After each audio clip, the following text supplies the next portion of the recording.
자, 22대 국회 300명의 국회의원이 발의한 법안 가운데 민생 법안들을 골라서 검증해보는 입법검증본부. 오늘 함께할 입법 히어로는 사회적 약자에 대해서 절대 눈 감지 않는 분입니다. 자신을 둘러싼 어항을 깨고 바다로 전진하는 사람이라는 평가를 받는 분인데요. 함께 만나보시죠.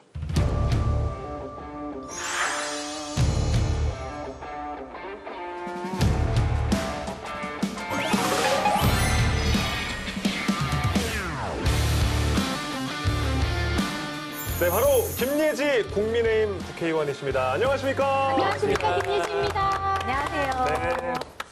자, 저희 히어로는 처음 나와주셨는데 우리 시청자 여러분들께 인사 한 번만 좀 부탁드리겠습니다. 안녕하세요. 저는 국민의힘 국회의원 김예지입니다. 반갑습니다. 네, 반갑습니다. 반갑습니다. 김예지 의원을 제가 또 다시 한번 소개를 해드리자면 우리나라 최초의 여성 시각 장애인으로 국회에 입성하셨고요. 안내견 태백이도 함께 좀 출연을 해서 있는 상황입니다. 의원님 덕분에 안내견도 국회 본회의장 출입이 가능해졌다고요? 네, 사실은 원래 가능했어야 하는 거고요. 그럼요. 장애인복지법 제40조에 따르면 시각장애인 동반인이 가는 어느 곳이나 갈 수 있거든요. 그렇죠. 아마 한 번도 그런 전례가 없었기 때문에 네. 그랬던 게 아닌가 했고, 저는 이미 이제 본회의장은 아니지만 국회에서 계속 소통관이든 어디든 다 갈 수가 있었고요. 다만 이제 본회의장에 들어간 게 이제 안내견으로서는 처음이다 이런 뜻이지 그때부터 안내견 출입이 가능해졌다라고 볼 수는 없습니다. 의원님, 궁금합니다. 그러면 태비기와 딱 붙어 지낼 때 네. 주인님은 누구와 편한지, 누구와 만나면 편한지, 누구와 반대로 만나면 불편한지, 그거 안내견이 탐지할 수 있나요? 모르는 것 같아요. 왜냐면은 태백이는 누구나 좋아합니다. 차별 없이. 그렇군요. 피아니스트로 활동하시다가 네. 오시게 된 거잖아요, 네. 국회에. 근데 피아니스트로 활동하실 때 또 정치에 관심이 많았는지. 전혀 없었고요. 저는 이제 피아니스트만 했으면 아마 여기 오지 못했을 것 같아요. 근데 피아노 하면서 이제 대학에서 이제 학생들을 가르쳤고요. 네. 다양한 강연을 통해서 사회적 인식을 변화시키는 일을 많이 했어요. 그리고 제가 체육 활동도 또 했었어요. 그래서 장애인체전에 나가서 텐덤 바이크라고 사이클, 저희가 하는 사이클입니다. 그것도 했었고 동기에는 크로스컨트리 스키 등등을 했었기 활동적이셨군요. 때문에 다양한 활동을 하고 있었고, 그리고 이제 청년 예술인들을 이렇게 지원해가지고 많은 기회를 주는, 특히 장애인 면서 청년 예술인인 경우에는 기회가 굉장히 쉽지 않습니다. 그래서 제가 이미 겪고 있었던 일이고 제 후배들을 위한 일도 했었고, 마찬가지로 다양한 무대를 통해서 이런 사회적 메시지를 음악이나 다른 공연 예술로 전달하는 역할도 하고 있었고, 그러면서 사실은 이 국회 정책을 전달하는 그런 민원인이겠죠, 쉽게 말해서. 네. 제가 많이 맡고 있는 그런 역할도 굉장히 많이 했었던 그런 활동가였기 때문에 저에게 기회를 주셨어요. 인재 영입을 통해서 한번 그럼 해봐라 라고 하셔서, 그럼 내가 늘 가지고 있던 의제들 와서 직접 입법을 통해서 해보자라고 생각하고 적극적인 마음을 가지고 왔지. 제가 정치인은 지금도 여러분 잘 아시겠지만 정치인으로서는 별로잖아요. 네. 네? 갑자기요? 갑자기 왜 그렇게 그냥 일하는 심부름꾼 정도라고 저는 생각을 늘 하고 있습니다. 저희는 뭐 그렇게 생각하지 않습니다. 예. 네. 자, 그리고 김예지 의원은 언론의 주목도 많이 받았죠. 보통 언론의 주목을 받을 때는 뭔가 여야가 격하게 싸울 때, 뭐 이럴 때 주목을 받는데, 김예지 의원은 이제 상임위에서나 대정부 질의에서 명품 질의를 좀 많이 하셔서 박수를 많이 받기도 했었습니다. 아직도 우리 사회에는 사회적 약자와 소수자들의 기회와 가능성, 그리고 성장을 가로막는 다양한 어항과 수족관이 있습니다. 이러한 어항과 수족관을 깨고 국민이 기회의 균등 속에서 재능을 마음껏 발휘할 수 있도록 정부가 더욱 적극적으로 강물이 되어주시기를 기대하면서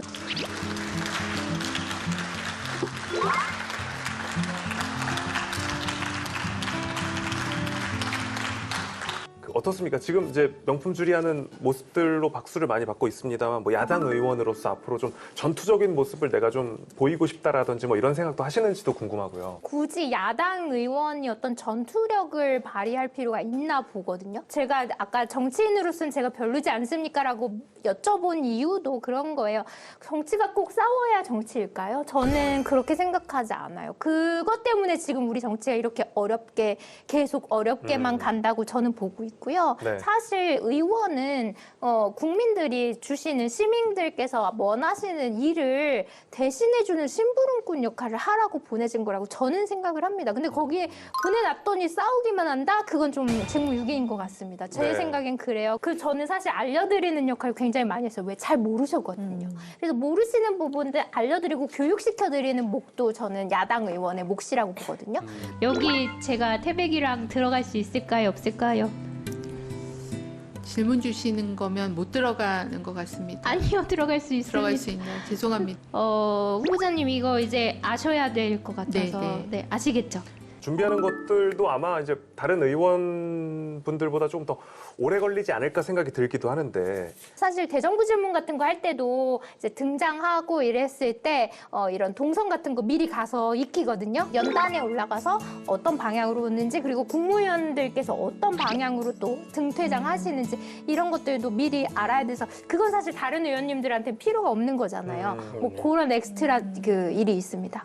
아, 네. 그렇군요. 네. 저희가 뭐 늘 국회의원들은 말이 아니라 행동이다. 뭐 네네. 이런 얘기를 하기도 하고 뭐 많이 듣는데 실제로 우리 김혜지 의원께서 장애인들의 권리를 위해서 성과도 많이 내셨습니다. 최근 장애인 권리 보장법이 제정돼서 장애인들로부터 많이 환영을 받았다는 이야기를 들었는데 보람도 많이 느끼셨을 것 같아요.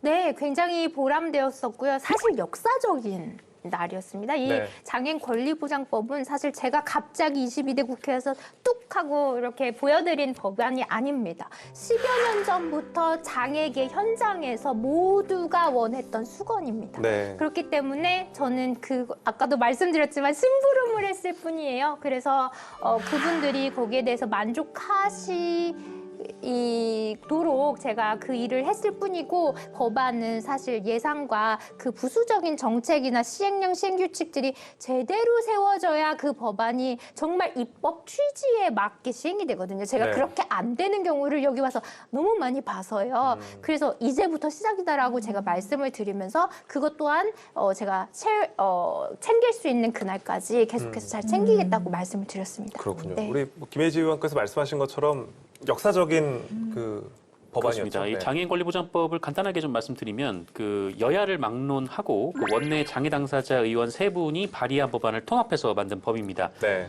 이 유엔 장애인 권리협약 등 이 권리 중심의 국제적 흐름 그리고 장애 등급제 폐지 또 자립생활 권리 보장 등 이 정책 패러다임의 변화를 담았고 또 장애인 법률 전반의 좀 체계성과 좀 연계성을 강화하는 이제 기본법으로 보시면 될 것 같습니다. 그렇군요. 기존에 장애인 복지법이 있었는데요. 새롭게 이제 장애인 권리보장법을 제정하게 됐는데 이게 어떤 의미가 있는지 우리 의원님께서 좀 설명해 주시겠습니까? 장애인복지법의 역사가 굉장히 길어요. 거의 조정식 MC님이랑 비슷한 나이 또래일 것 같은데 37년. 제가 좀 더 네. 잘하네요. 네. 너무 좋게 보셨나요? 젊게 봐주셔서 감사합니다. 그 사이에 67차례나 개정이 되었어요. 그 사이에 굉장히 많은 것들이 변했는데 권리 규정과 그다음에 서비스에 관한 규정이 굉장히 섞여 있었던 거예요. 그러니까 무더기가 된 거죠. 계속 개정하다 보니까 그런 것들을 정리해야 할 기본법이 꼭 필요했고요. 사실 정의까지도 우리 그 장애복지법에서는 어떤 신체의 결함 때문에 있는 것이 장애다. 네 잘못이다. 결국에는 네가 알아서 해라. 이런 느낌이었지만 이 권리보장법을 통해서 한 것은 사회적 환경이 그 장애를 만든다는 거죠. 사회적 환경이 갖춰지지 않기 때문에 그 활동을 하는 데에 제약이 생긴다라고 함으로써 장에 대한 정의 자체도 달라집니다. 무엇보다 중요한 거는 장애인을 복지나 시혜로 보는 것이 아니라 권리 중심으로 이 그 법 안에서 모든 것을 이렇게 좀 근거를 마련하고 있다는 굉장히 강한 의미를 내포하고 있기 때문에 이게 나중에 이 기본법적인 성격이 있거든요. 그래서 정책을 설계할 때 이 네. 법이 근간이 된다면 보다 인권적인 모델로 우리나라 장애 정책이 변화할 수 있을 것이라고 저는 기대하고 있습니다. 이제 우리 김혜지 의원님께서 장애인들의 권리에 좀 관심이 많이 있으실 것 같은데 요즘에 가장 관심을 갖고 있는 부분은 어느 쪽인지 궁금하기도 해요. 더 집중하고 있는 분야는 건강권입니다. 건강권. 네. 왜 건강권에 좀 관심이 많으신지도 덧붙여 소개해 주시면. 우리 가장 중요한 게 뭘까요? 저는 건강이라고 생각해요. 건강하게 잘 사는 게 그렇죠. 중요하죠. 맞아요. 장애인도 건강하게 잘 살 수 있는 나라가 부강한 나라가 된다고 저는 생각을 해요. 그래서 건강이 최우선이다. 그래서 저는 저희 직원들도 항상 건강하라고 챙겨주고 있거든요. 비타민 같은 거를. 그래서 어쨌든 중요한 건 그만큼 우리 삶의 가장 근본이 건강이다. 그래야 공부도 하고 이동도 하고 또 사회생활도 하고 그래서 챙기기 시작한 게 이제 또 릴레이 간담회를 통해서 너는 건강 전문가는 아니잖아 이렇게 말씀하실 수 있어서 모든 전문가 그리고 현장 관계자들을 다 모셔서 의료계 또 장애계 또 다양한 단체들 모셔서 저희가 릴레이 간담회를 지금 8회째 하고 있고요. 거기에 맞춰서 제가 그 간담회가 끝나고 나면 그 의견을 받아서 입법도 추진하고 있습니다. 그렇군요. 네. 뭐 건강권에 대해서 누구보다 좀 관심이 많다 이렇게 김혜지 의원께서 말씀을 해주셨고 이제 김혜지 의원께서 발의하신 법안을 함께 살펴볼 텐데요. 역시 건강권과 관련된 법안들입니다. 입법검증본부에서 제대로 살펴볼 텐데요. 오늘 검증해볼 김혜지 의원의 법안 지금 바로 보겠습니다.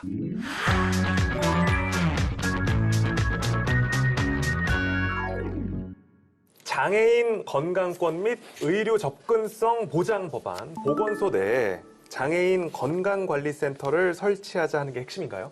네, 맞습니다. 네. 근데 보건소 하면은 잘 아시죠? 이미 사실은 지역사회 중심 재활 사업이나 또 장애인 건강 보건 사례 관리나 이런 것들을 위한 건강관리 서비스를 수행하고 있습니다. 네. 근데 그렇게 잘하면 제가 이 법안을 안 했겠죠? 네. 이 뒷받침할 명확한 법적 근거가 부족하고 예산이 계속해서 없어지는 거죠. 삭감이 되고. 그래서 현장이 너무 어려워요 하고 계속해서 지속적으로 그런 어려움을 호소하셨습니다. 네. 취지는 장애인 건강관리센터를 설치하고 그 운영할 수 있도록 해서 보건소의 역할과 지원 근거를 법률에 명확히 그래서 이제 예산 삭감 좀 덜 하시라고 어쨌든 그래서 규정을 해두면 명확하게 해두면 적어도 지금처럼 어렵지는 않겠다라는 그런 뜻으로 좀 입법을 하고 있습니다. 네.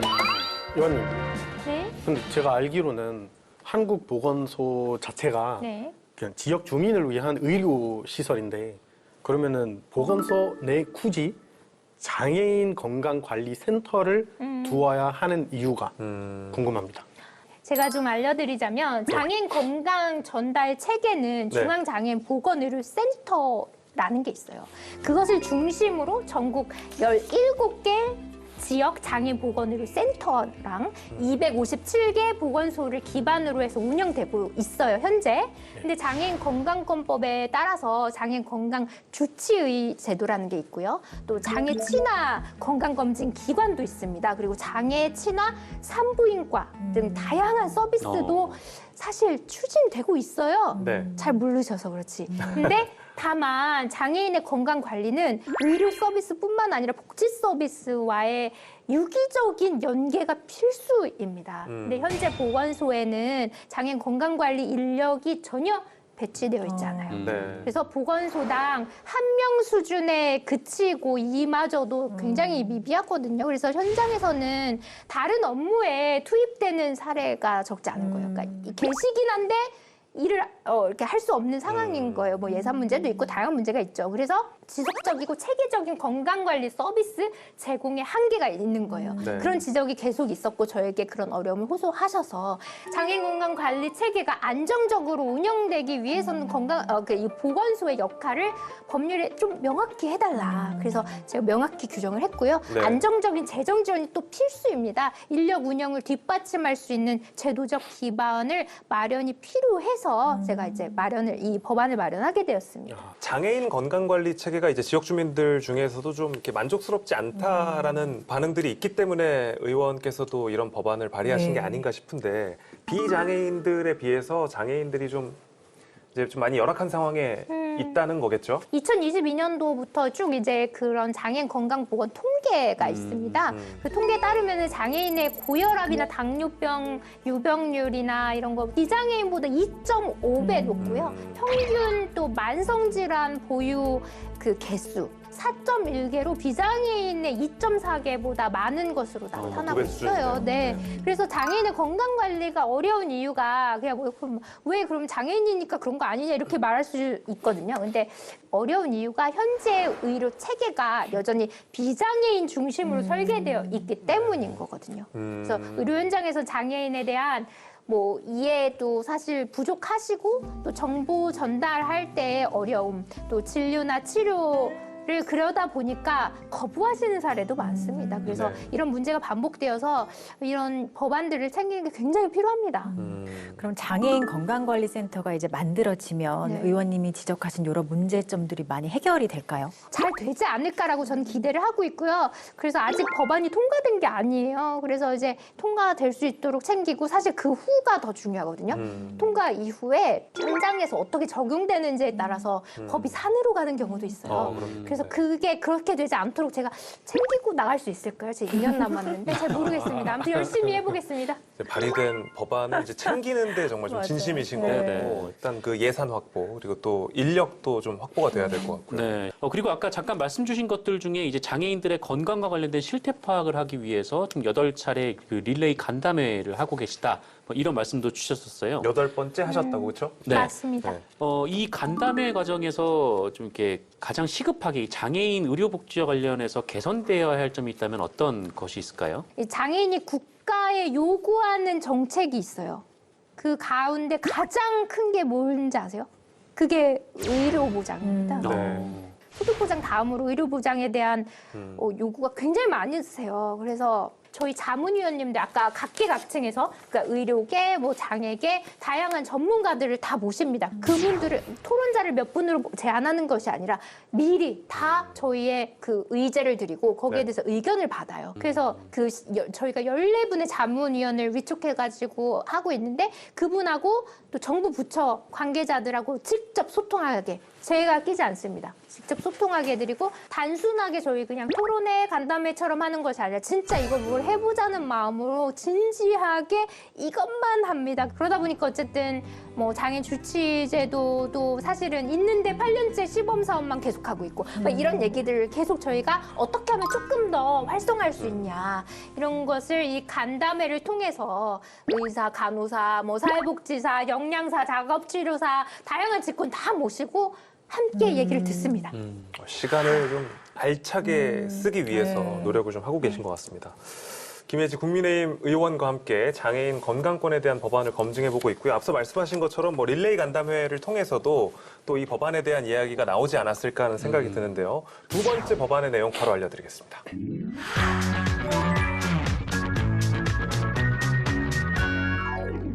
먼저 어떤 법안인지 좀 쉽게 설명을 좀 해주시면. 저는 항상 이 통계를 좋아하거든요. 그리고 법안을 할 때 변호사님 너무 잘 아시겠지만 이 통계나 데이터를 굉장히 중요하게 보더라고요. 그래서 장애인 건강 보건 통계라는 것이 있고요. 네. 그 중에 보면은 장애인의 구강 검진 수검률이 17.7%로서 비장애인은 25.8%입니다. 네. 그래서 크게 낮은 수준이고요. 그만큼 장애인 구강 건강 실태를 이제 국가 차원에서 적극적으로 좀 조사도 하고 이를 바탕으로 체계적인 구강 건강 관리 대책을 좀 마련할 필요가 있다라는 네. 지적을 굉장히 많이 받았거든요.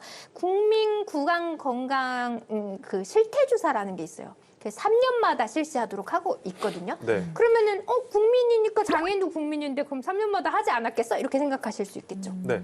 근데 실제 장애인 구강 건강 실태 조사는 별도의 계획에 따라서 조사하도록만 규정하고 있었던 거죠. 아, 제대로 조사가 안 이루어지고 그렇죠. 있군요. 그래서 조사 주기가 명확하지 않다. 아까 명확한 거 굉장히 좋아하거든요, 법에서는요. 그래서 명확하게 하자 그러면 그래서 그 전에 제가 보니까 그래서 어떻게 됐냐. 이 실제 조사는 2005년에 하고 2015년에 하고 2025년, 그러니까 10년마다 한 거예요. 그러니까 이게 3년마다는 국민인데 같은 국민인데 이렇게 장애인이 배제되는 거였죠. 장애인은 국민 아니야? 이거 안 되죠. 그런데 왜 그런가 했더니 명확하지 않다. 그래서 명확하지 않아도 하면 안 됩니까? 전 늘 좀 불만이 있는데요. 안 하시더라고요. 어쨌든 그래서 그래 그럼 명확하게 합시다. 그래서 이처럼 이 조사 주기가 지나치게 길면 장애인의 구강건강 변화와 정책 수요를 제때 반영하기가 어렵습니다. 그래서 보다 시의성 있는 장애인 구강건강관리 대책을 마련할 수 있도록 장애인 구강건강 실태조사의 실시 주기를 단축할 수 있도록 제가 명확하게 말씀하신 대로 그 근거를 마련했습니다. 네. 아까 5년, 15년, 25년 이렇게 이루어졌다고 했잖아요. 근데 이게 작년에 사실상 제대로 처음 이루어진 거예요. 맞습니다. 그럼 그 이전에는 뭔가 정확한 실태 파악조차 전혀 안 됐던 거네요. 거죠. 네. 이거를 정확하게 명확한 거 법에서는 좋아하니까 우리 주기도 그 실태조사 주기도 좀 줄여보고 이제 10년에 한 번씩 겨우 하지 말고 왜냐면 그 사이에 사실 좀 세상을 떠나시는 분들도 계시고 그렇잖아요. 연령이 10년이면 사실 굉장히 많이 지나는 거잖아요. 그래서 생애 주기별로 실태 파악도 해야 되는데 그것도 안 되고 있고 하니 그걸 조금 더 당기고 또 그런 조사를 통해서 이런 제도 개선도 빨리빨리 해보자라는 뜻입니다. 의원님, 네? 한 번 더 질문하겠습니다. 근데 장애인들의 건강권 관련해서 특별하게 구강 건강 관련 법안을 발의한 이유가 뭔지. 데이터에 따라서 봤을 때 실제로 장애인 구강 건강이 비장애인에 비해서 그 낮은 통계들이 있어요. 뭐 2025년 장애인 구강 건강 실태 조사를 시행했는데 유치후식 경험자율이 52.2%. 그리고 영구치 우식 경험자들도 거의 90% 가까이. 88.9%면은 거의 90%라고 보시면 되거든요. 왜냐면 네. 사실 집계가 안 된 분도 굉장히 많기 때문에 사실 굉장히 높거든요. 네. 그래서 구강 건강 수준이 전반적으로 취약했어요. 뭐 제 구강 건강은 괜찮은데 그건 제 사정이고 어쨌든.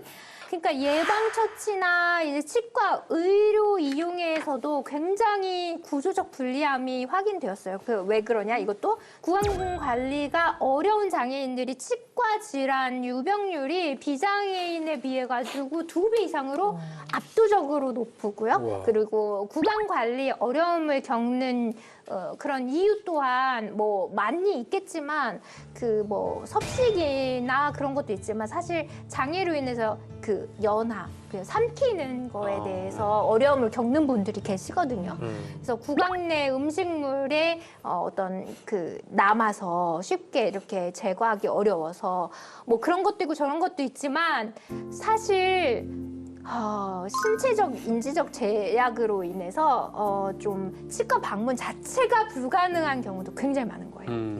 장애 유형에 따라 다르긴 하지만 이런 분들이 어려움을 겪고 계시기 때문에 특별한 제도 개선이 필요한 거예요. 그러니까 검진이나 치료가 이 자체도 접근하기가 어렵기 때문인 거죠. 그렇군요. 그래서 이제 아무래도 그 건강법에서 다뤄야 할 우리가 챙겨야 할 것들이 많이 있겠지만 좀 구강 건강에 신경을 좀 많이 쓰고 계신 것 같고. 그러니까 이 치과 치료가 정말 많은 분들이 좀 굉장히 고통스러운 부분인데 그 생각해 보니까 좀 치과를 가는 것 자체가 좀 어렵다 보니 좀 국가 차원에서 좀 정밀한 조사가 좀 필요하겠네요. 네. 그리고 이게 뭐 통증이나 이런 거를 잘 표현 못 하시는 경우도 있을 것 같아요. 네, 네. 표현을 해도 그것을 제때 그것을 지원을 할 수 없는 경우가 많은 거예요. 아까도 말씀드렸지만 그 치과의 치료를 받는 과정에서 치과 자체를 접근할 수 없는 경우도 굉장히 많고요. 그리고 치과에 어떻게 접근을 했다고 해도 그 장애 유형에 따라서 치료 과정을 돕는 그런 기기들이 필요할 경우가 있다고 합니다. 그래서 네. 그러다 보니까 아예 치료 자체를 못 받고 지연되는 거죠. 그런 경우가 많다 보니까 이게 문제인 것 같아요. 자, 지역구 의원이 아니라 비례대표를 두는 이유가 있잖아요. 그렇습니다. 네, 오늘 함께 얘기 나누면서 비례대표로서의 책임감과 역할을 정말 성실히 실천하시는 분이라는 생각이 들었고요. 또 무엇보다 이제 인상 깊었던 거는 이제 법안의 발의뿐만 아니라 이제 이후에 챙기는 거에 대한 그 중요성에 대해서 정말 이제 생각을 많이 하시는 것 같아서 또 국민의 한 사람으로서 든든하다는 생각도 동시에 들었습니다. 자, 마지막으로 저희 그 히어로 출연하셨잖아요. 네. 우리 국민들께 또 우리 뭐 장애인분들께 비장애인분들께 하시고 싶은 말씀이 있으시다면 뭐 어떤 말씀이 있으실까요? 아무리 뭘 잘해도 건강을 해치면 굉장히 불편함을 많이 겪습니다. 그게 꼭 장애인이어서 아니면은 비장애인이어서 난 전 아니라고 생각하거든요. 네. 그래서 제가 보건복지위원회에 있는 위원으로서 그런 국민께서 건강을 잘 챙기시는데 어려움이 없도록 작은아마 계속해서 지속적으로 정책적으로 또 입법적으로 잘 챙기도록 하겠습니다. 네. 저희도 이제 김혜지 의원님 발의한 법안들 어떻게 진행되는지 또 네네. 지켜보고 또 응원도 많이 하도록 하겠습니다. 감사합니다. 네. 마지막으로 네, 저희 마지막으로 남았어요. 저희 그 국민의힘 의원분들 중에서 혹시 이 히어로의 출연을 좀 추천하고 싶은 의원님이 계시는지. 저희 보건복지위원회에서 함께 일하는 분이시면서 굉장히 저에게도 따뜻하게 많이 잘 챙겨주시고 사실 법안을 발의할 때 저 혼자 대표 발의해서 되는 게 아니라 9분이 공동 발의 이렇게 동의를 해주셔야 되거든요. 그때마다 잘 동의도 해주시는 의원님이 계신데요. 보건복지위원회에 국민의힘 소속 부산의 지역구를 갖고 계시는 백종원 의원님을 오. 추천하고 싶습니다. 네. 오늘 김혜지 국민의힘 의원과 함께 했고요. 너무 오늘 고생 많으셨습니다. 아유, 너무 감사합니다. 나와주셔서 고맙습니다.